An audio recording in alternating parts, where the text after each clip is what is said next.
Welcome to a very special episode of the Roundtable. We needed to gather and convene the tribunal, and that the tribunal is just me and Templar, and then the rarely seen cat over his right shoulder.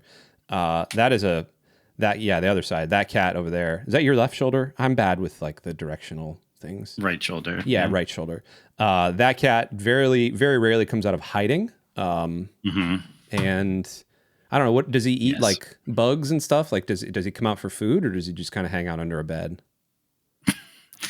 She comes out. She comes out for her food, although very quickly, and then goes back into hiding often. Yeah. But yeah, she tends to be quite elusive, so it's good. Well, it's a good time. Listen, you here on the Roundtable for this very special episode, you get the three of us, and boy, do we have a bumper crop of information to give you, because this morning, yesterday morning, as you're watching this, Nintendo finally decided to do the thing. They just said, you know what? All the leaks are out there. People have been spoiling this. Genki decided at CES to just show the thing.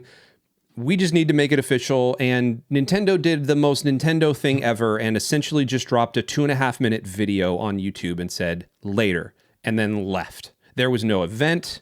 There was no fanfare. There was no nothing. And of course, ladies and gentlemen, I am talking about the Switch 2 finally being announced. It has been, I feel like 15 years since the Switch 1. It's only been 6. No, it's been 8 years since the Switch 1. 2016. It's been a long gosh darn time that we have spent with this thing here. Now, this is a Switch OLED because I broke my original Switch. The screen got cracked, but I have had this Switch OLED just sitting by me. Zelda always playing. I just bumped the microphone. And ladies and gentlemen, we now know a little bit about the Switch 2. So we're going to talk about that. We're going to talk about kind of the ins and the outs. We're just going to break some of this stuff down. And when you saw that Nintendo finally did the thing, Templar, you as the huge Nintendo fan that you are, like probably number one Nintendo fan that I know you have a Yoshi tattoo on your ankle, and your phone makes the sound of the Mario coin every time it rings. What did you think about Nintendo just kind of stealth dropping a video? Yeah, I don't know. I was my thought coming out of it was like, are there any specs released yet? Like, will this one run real games or just like what the last one ran? Just like the Nintendo stuff, or like actual games. I don't know. Like, so that was my initial thought with it, because it looks like the Switch to me. I mean, it's not though. I mean, Nintendo had to release a video because otherwise, it had been, everything about it basically had been spoiled. So I guess they just kind of had to actually just finally release it themselves, right? So I think that's what it was, just to confirm it.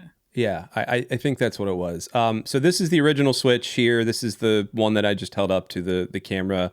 I like how they did the thing. They like blew the screen up. Cool. You're going to get a bigger screen, which means you're going to get bigger things.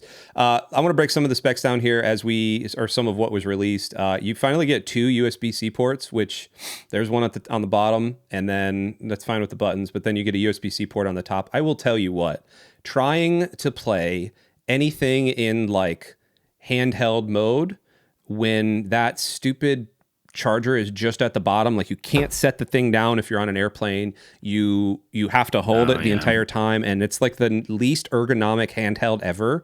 Like I'm 5'8". I have relatively like I'm a short dude, and I have relatively like normal size hands, and that thing I turn into just talons. My hands turn into talons after like 15 minutes of playing it, and of course I'm playing all of the Zelda games on it, and so I have permanent arthritis for it. But then you can't set it down to actually just pick the Joy-Cons up. It's stupid. So the fact that they did that, you take my money. Just take my freaking money. Couple of the other things they did. You already beat Breath of the Wild in the DLC. What was that one? What was the DLC called? You know what? Why? Tears of the Kingdom. You're gonna do this? Yeah, you already beat that though, right? So on today of all days, committed your time. On today of all days, you want to bring that out? Best day of all days to talk about it. Like,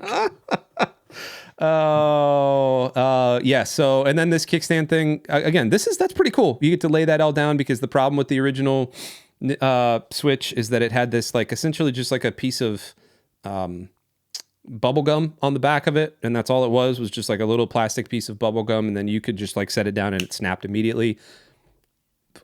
What's the point, Nintendo? Like, why even put it there? It's just like a thought. It was just a thought bubble that they'd said, oh, we probably need to put a thing. So they actually did the thing. You can lay it down. The Joy-Cons are going to get a little bit bigger, which is great. Means that they're going to be a little bit more ergonomic. They have to be. I kind of like this coloring thing. What I really appreciate about what they're doing with this, also it's a little bit bigger this way, so you can actually play instead of, I don't know if you've ever, Templar, have you ever tried to play horizontally with the little Joy-Con before? Oh no, I'm sure I did. I mean, I did have a Switch briefly, so I'm sure I probably did try it, but it's the worst. Don't think it would work very well. Yeah, it's nice that you could do that for you had the option that if you had one set of controllers, essentially you had two for certain things. Like, it was nice that you were able to do that and have that kind of functionality, but yeah, it wasn't ideal. No, not at all. I do like the fact that it's a little bit bigger. The coolest thing though is that, all right, this is fine.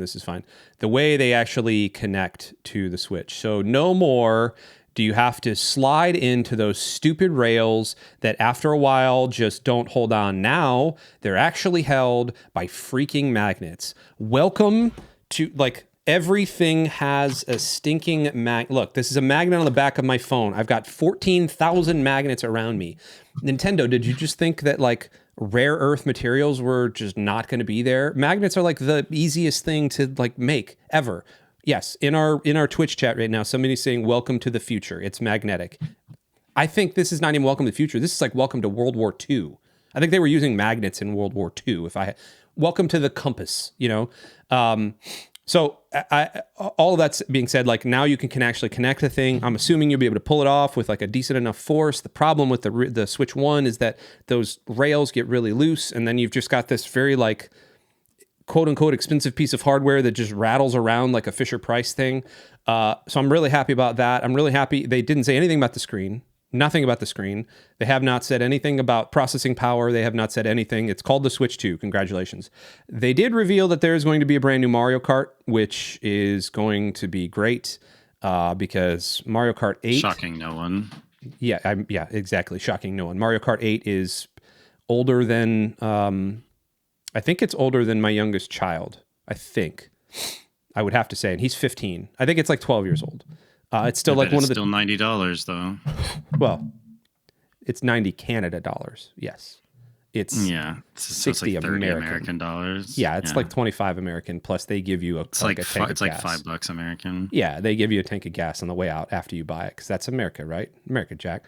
So yeah, that's the Switch 2. There's going to be more being announced on April 2nd. There's going to be a full thing happening, so we got to wait 2 more months. It's a little ways off. It's a little ways off, yeah. Yeah, but some of the rumors and some of the things that are coming out of this, and I just want to run through them real quick. Number one, they are going to actually have these experiences, which means that they're actually, I would assume they're going to be releasing sometime in June or July. It's probably going to be holiday, but they're doing these events in North America to actually hold it.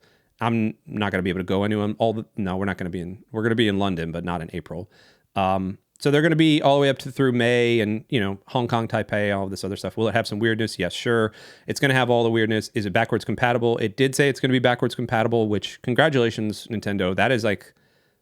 That's a huge deal. I have to give them props for actually being backwards compatible, because if you remember, Nintendo or PlayStation in, what was it, the PS3 started with backwards compatibility, and then they killed it. Which I think was the dumbest thing ever. The PS2 was backwards compatible with the PS1, wasn't it? It was. The PS3 was not, though. You couldn't play anything from PS2. It was like one model. Yeah, it was like one model you could do. They haven't said anything about specs. They're all these sources. I really don't care about all the sources right now until you actually show me. I don't really care. You can do. Yeah, it looks cool. I mean, I'll say that. I'm despite all my like endless Nintendo jokes, I do regret selling my Switch, and I kind of wish I hadn't. Not only because I got like half of what I spent on everything, which is just how it goes anyway, but like because there are some things I would have played, and I was generally enjoying it. Because I wasn't playing it that much at the time. So, you know, if this is good, if the specs are solid, I might, I might pull the trigger on this at some point. Probably not right away, but down the road at some point. So I'm interested. I want to know what the specs are, though. Like, what's the what's the graphics like? What kind of processor does it have? What kind of games can it run? Like, I want to know all of that. Yeah. Because the Nintendo first party stuff, maybe unlike a lot of people who might play it, doesn't interest me as much. There's some fun stuff there. That's fine. But I would want to play some of the other things. Like, is it shared with some of the other, PlayStation? I would assume at this point that it would be able to run stuff similar to like PS5 and, Xbox now. So if it can do that, then that would be awesome. Whenever Sony and Microsoft take their next jump, I would expect it to fall behind again. But hopefully it's at least caught up to now.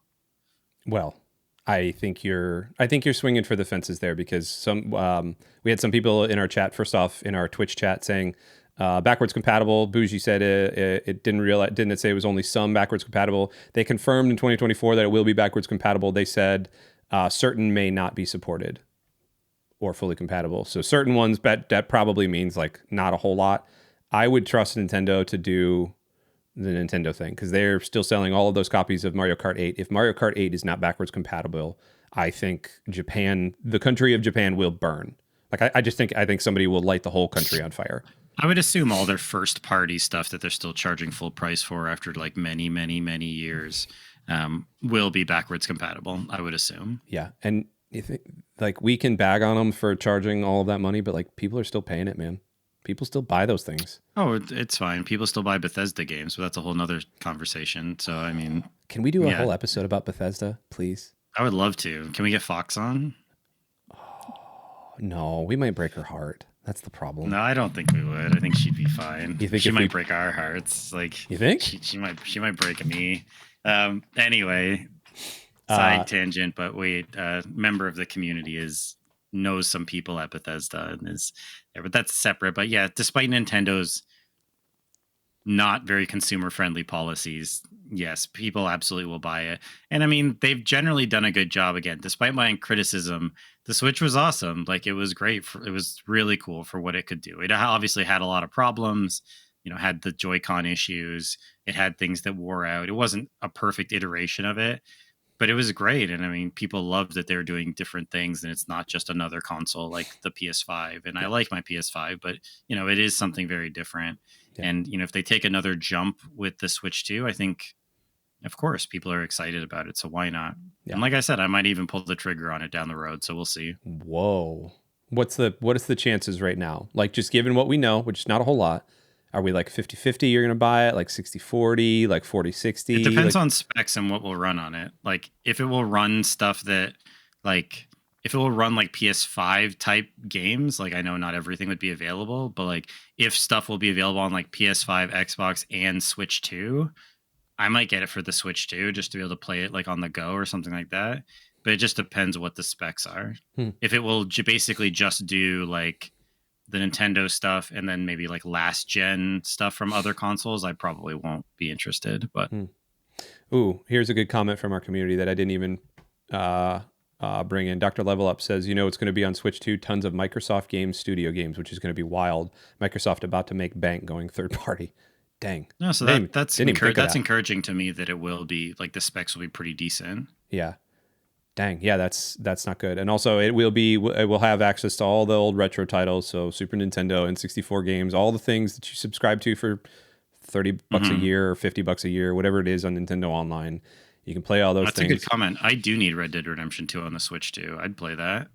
I mean, get a Steam Deck. Even now, that came out in 2018, and Red Dead Redemption 2 is 6 years old, almost 7 years old at this point. Get a Steam Deck, my dude. I was playing it on a plane ride. It's a great game on the Steam Deck. Feels real good. Real good. Yeah, I mean, at this point, I'll get the next one. Like, it's too late, I think, for me to get the current one, right? Aren't they coming out with another one as well?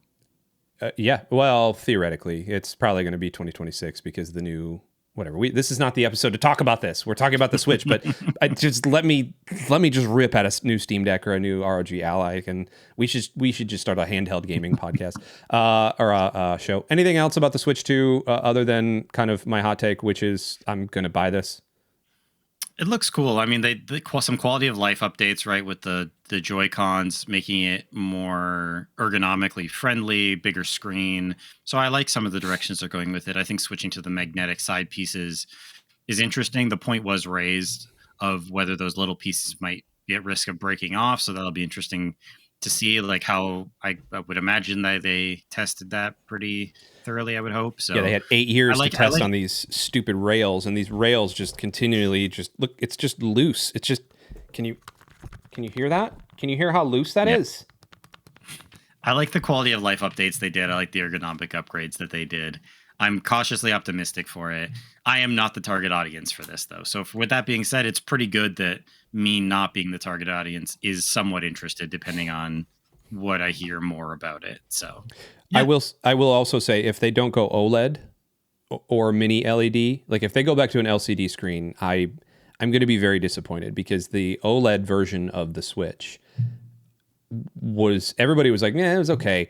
The battery was a lot better because OLED, you don't have to turn on the whole screen all the time. Like the way OLED screens work, you turn off, if it's black, it's off, right? That's just like, that's how it works. You don't have to have a full bright light. yeah, And so the battery life on this thing is like probably 50% better. So like you can get to 4 to 5 hours if easily on this thing playing, Mario Odyssey or whatever. So there's that. Number one. Number two, if they go LCD, like I love that they're going a little bit bigger, but if they sacrifice battery life and you only get like this, the original Steam Deck only got like 2 hours of battery life. If you only get 2 hours on a Switch, oh boy, we're gonna have. I'm sure it'll be better. I mean, hopefully. My fear is that they would do like the base edition and then like the special edition one that's the OLED for this as well. Ideally, hopefully all of them have OLEDs. What I need to do is just invest, just finally break down, do it, and invest in a GameCube, so I can play Smash Brothers Melee, the Gentleman Smash Brothers, and just go back to that one. That's what I need to do. This conversation has made me just want to go back and play Melee more. I still have my Wavebird controller. Shout out to all my GameCube aficionados in the chat. I don't think you're right. I don't think that's the good one. Melee is absolutely the good one. We can fight about this. I can do a whole hour on why Melee is the best one. So bring it on, Chino. You just like them 8 characters. Did you see? I think it was somebody had made a mobile. Okay, we're doing the thing that we do on Twitch, and we're gonna do it on right here. It was somebody made a mobile GameCube on Etsy, and I remember seeing it. Oh, that's cool. Where they actually took. Yeah, here it is right here. They made this like portable GameCube thing, and so they had it's controller based and it's all this other stuff. There's a battery pack underneath it, and there's a little like screen on the back, so you just flip it up. Yeah, here it is right here. The GameCube, you flip the GameCube monitor up, and then you just take the GameCube with you. It's like, well, I've got this Anbernic RG35XX thing that can actually play like all of the GameCube games, and this is the size of my palm. Why do I want to get this bespoke GameCube thing? And the answer is because it's freaking cool. Because I can. Like, it's just. Sure. I don't know if the screen is large enough, like, so you can really see me beating you down in Melee, though. No, because we wouldn't be playing that. I would just, if you wanted to play Melee, I would just be like, I'm sick. I gotta wash my hands. Oh man. Yeah. This is coming out on episode 1. Is it too late? Annika, do you want to do the show with me instead? Like, do you want to come on instead of Chino? I never knew this. Like, this slander will not stand. It's just, it's not the best one. It's just not. Here, we'll dedicate a whole episode. Ranking of Smash Bros. Here we go. This is Smash Bros. Games. Here we go. I don't want to see all this. How would you rank? This is the best one. Smash Brawl. Brawl, which one was that? That is. Is that the Wii one? Yes, no. Dude. Yes, dude. No. Yes. No. Yes. No. Brawl's fine. It's good. I liked Brawl, but Melee's better. No, Melee is the superior. Melee is the gentleman's choice. I'm not a gentleman. Yeah, well, I'm in it's Florida, fine, bro. I'm but, not. like, We're not gentlemen. We're crackers down here. anyone can be a gentleman. You're all welcome to play Melee with me. All right, we got to end this. We have devolved into our normal roundtable shenanigans. Thanks so much for joining us here. If you're interested in any more of this comment, make sure to do the likes and the subscribes and all the things that you do on YouTube. Also, let us know what's your favorite. What's your favorite? Either two things. I want to know two things. Number one, in the comments, let me know what your favorite Smash Brothers game is and why Melee's not the best one. And number two, I'm not defining any terms tonight. And number two, let us know like your price point on the Switch. What do you think it's going to be? I personally think it's going to be $349. I don't think they reached the $399. I think $349 is where it's going to live. Especially since I think it's like $349 American, like 900 Canadian, probably something like that. Probably 1,000. Also, let me know in the comments what your favorite character is from Super Smash Brothers with the Melee roster, because that's the correct one. Nintendo Game & Watch. Mr. Game & Watch. You would be a Game & Watch player. No, he's not my favorite. It's Captain Falcon. I love you. We will see you all later. Thanks for watching the Roundtable. Peace. See y'all.